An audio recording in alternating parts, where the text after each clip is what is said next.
Internet a été envahi par une théorie explosive selon laquelle Benjamin Netanyahou serait mort et que les vidéos récentes de lui ne seraient qu'une tentative désespérée de prouver qu'il est encore en vie. Ce récit a pris de l'ampleur au milieu de la guerre entre Israël, les États-Unis et l'Iran. Et elle a rapidement quitté les profils obscurs pour dominer les réseaux sociaux, les chaînes alternatives et les pages de commentaires politiques. Mais quand on sépare le bruit des preuves, la situation devient beaucoup plus claire sur ce qui est dit. La théorie affirme que Netanyahou est mort ou a été gravement blessé et que le gouvernement israélien cacherait cela. À partir de là, deux versions sont apparues. La première dit qu'il serait déjà mort et qu'il serait remplacé par d'anciennes vidéos ou des vidéos manipulées. La seconde dit qu'il est encore en vie, mais qu'il serait poussé à apparaître dans des enregistrements.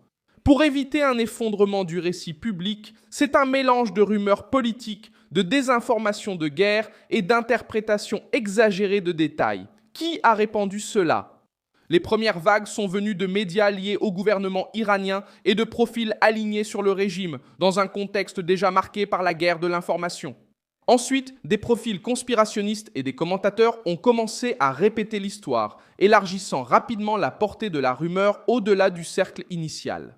La rumeur a pris de l'ampleur après une déclaration de Netanyahou le 12 mars. Quelques jours plus tard, le 15 mars, il est apparu dans une vidéo dans un café en Israël, précisément pour répondre aux allégations. Et ce jeudi 19 mars, son cabinet a annoncé une nouvelle conférence de presse avec la presse internationale, indiquant la poursuite de son activité publique. Où intervient le point le plus polémique ? Sur une image de mauvaise qualité du discours du 12 mars, des utilisateurs ont affirmé voir un supposé sixième doigt sur la main de Netanyahou. À partir de là, l'accusation selon laquelle la vidéo aurait été générée par intelligence artificielle a émergé. Mais des analyses plus approfondies montrent une autre réalité. La basse résolution et les distorsions de l'image ont créé une illusion visuelle. Dans des versions de meilleure qualité, on voit 5 doigts normaux. Quant à la réponse de Netanyahou, au lieu d'un communiqué officiel, il est apparu dans une vidéo dans un café, discutant d'une manière apparemment détendue.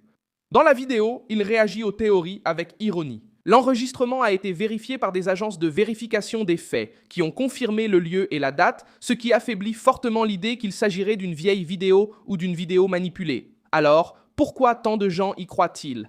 Parce que l'environnement est parfait pour ce genre de rumeurs ? En temps de guerre, l'information circule de manière plus contrôlée. Les apparitions publiques sont limitées et le public est déjà en état d'alerte. Cela, naturellement, engendre de la méfiance. Mais la méfiance n'est pas une preuve. Et c'est là le point central. Une communication contrôlée ne signifie pas la mort ou le remplacement.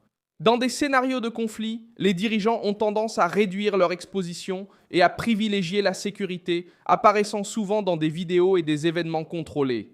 Pourquoi cette rumeur suscite-t-elle autant d'intérêt ? Parce qu'affaiblir l'image de Netanyahou en ce moment a une énorme valeur stratégique. Répandre l'idée qu'il est mort ou qu'il a perdu le contrôle crée une impression de chaos, affecte le moral et alimente la guerre psychologique pour les profils conspirationnistes. Cela génère aussi une énorme audience. Maintenant, la question la plus importante, existe-t-il une preuve concrète que Netanyahou est mort ? Jusqu'à présent, non. Il n'y a que des rumeurs, des interprétations et des contenus de faible qualité. De l'autre côté, il y a des vidéos récentes, des vérifications indépendantes et un agenda public actif. En résumé, ce que nous voyons est un chapitre de plus dans la guerre de l'information. Une rumeur qui a pris de l'ampleur, s'est répandue rapidement et a semé le doute, mais qui, jusqu'à présent, n'a aucun fondement concret.